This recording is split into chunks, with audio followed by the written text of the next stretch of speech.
오늘 우리에게 주시는 하나님의 말씀은 사도행전 11장 19절에서 21절까지의 말씀입니다. 그때 스데반의 일로 일어난 환란으로 말미암아 흩어진 자들이 베니게와 구브로와 안디옥까지 이르러 유대인에게만 말씀을 전하는데 그 중에 구브로와 구레네 몇 사람이 안디옥에 이르러 헬라인에게도 말하여 주 예수를 전파하니 주의 손이 그들과 함께 하심에 수많은 사람들이 믿고 주께 돌아오더라. 아멘. 오늘은 성령 강림 후 16째 주 목요일입니다. 이방인 고넬료가 베드로를 만나고 복음을 듣고 회개하고 믿고 성령을 받았습니다. 그렇게 이방인이 예수님을 믿는 제자가 되었습니다. 그로 인하여 베드로도 놀라고 또 많은 유대인들이 놀랐습니다. 그러나 그것은 분명히 하나님께서 하신 일이었기에 그들이 하나님께 영광을 올려드렸습니다. 이제 오늘은 그 후에 일어난 일입니다. 어, 안디옥 교회가 어떻게 탄생하게 되었는지를 우리가 보게 됩니다. 안디옥 교회는 이제 바울을 중심으로 해서 이방 선교를 해 나가는 데 있어서 아주 핵심 기지가 됩니다. 이곳을 중심으로 해서 이방 선교가 이루어집니다. 그 안디옥 교회가 어떻게 탄생하게 되는지를 보게 됩니다.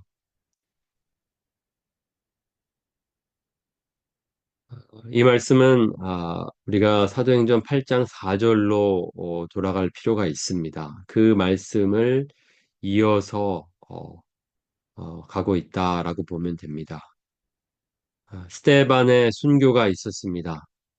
그 일로 인하여 유대인들은 이제 교회를 더욱 더 심하게 핍박하기 시작했습니다. 이 교회를 향한 핍박으로 제자들은 예수님께서 말씀하신 대로 다른 마을로 피하게 됩니다.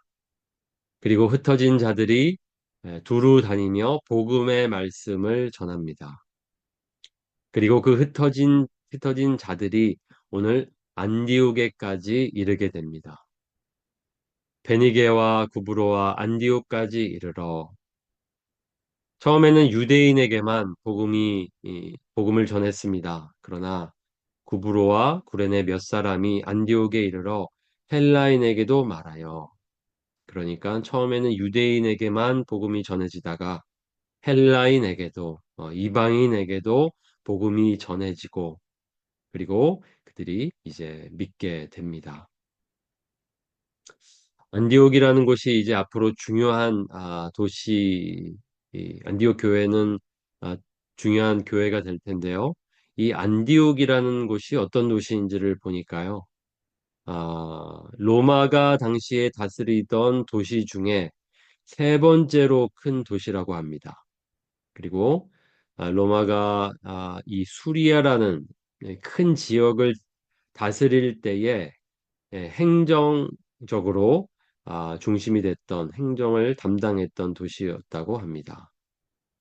그리고 또 동쪽에서 나온 이제 상품들을 서쪽으로 전달하는 어떤 무역의 또 중심 도시였습니다. 이 모든 것을 다 통틀어 본다면 이곳이 얼마나 크고 또 세계적인 도시였는지를 알 수 있습니다. 어, 큰 도시 속에 교회가 세워졌고 이 도시 안에서 많은 이들이 예수님을 믿게 됩니다. 그리고 그들을 통하여 이제 복음이 전파됩니다.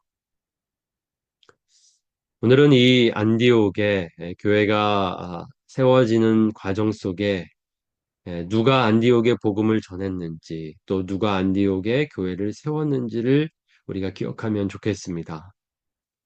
누가 안디옥에 복음을 전파했습니까? 그들은 흩어진 자들이었습니다. 그리고 여기에서는 몇 사람이라고 말하고 있습니다. 특징이 무엇입니까? 여기에 이름이 없습니다. 무명의 제자들입니다. 이름 없는 그리스도인들이 바로 안디옥에 복음을 전파했습니다. 이름을 남길 법도 한데 이름이 남겨져 있지 않습니다. 어떻게 누가 이곳에 복음을 전파했는지. 하지만 세상 사람들에게는 무명일지라도 하나님께서는 그 이름을 알고 계십니다. 아, 우리가 하나님께서 일하실 때에 이렇게 일하신다는 것을 볼 수 있습니다. 바로 무명의 사람들, 무명의 제자들을 통해서 일하십니다. 이름을 남기고 싶은 우리들이지만 아, 세상의 이름을 남길 필요는 없습니다. 하나님께 기억되면 됩니다. 하나님께서는 그렇게 무명의 그리스도인들을 통해서 역사하셨습니다.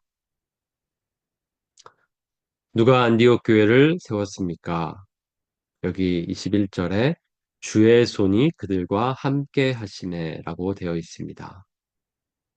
누가 세웠다는 말입니까? 하나님이 세웠다는 말입니다. 교회는 하나님이 세우신 교회입니다. 어, 무명의 제자들을 통해서 그들의 순종을 통해서 그러나 중요한 것은 하나님이 세우신 교회입니다. 하나님의 손이 그들과 함께 했기 때문에 바로 그러한 역사가 일어났습니다. 수많은 사람들이 믿고 죽게 돌아왔습니다. 저와 여러분의 순종, 기도를 통해서 하나님께서 일하십니다. 하나님의 손이 우리 가운데 함께 계십니다. 우리를 붙들고 계십니다. 우리를 이끌고 계십니다. 아, 우리가 오늘 하나님께 기도하고 또 하나님의 뜻을 따라 순종할 때에 그 손이, 그분의 손이 우리와 함께 계실 것입니다. 그래서 하나님이 일하실 것입니다. 많은 이들이 생명을 얻을 것입니다. 힘을 얻을 것입니다. 우리 믿음으로 그렇게 살아갑시다. 믿음으로 기도하고 믿음으로 순종합시다. 그래서 우리를 통하여 일하실 하나님을 봅시다. 함께 기도하며 나아갑시다.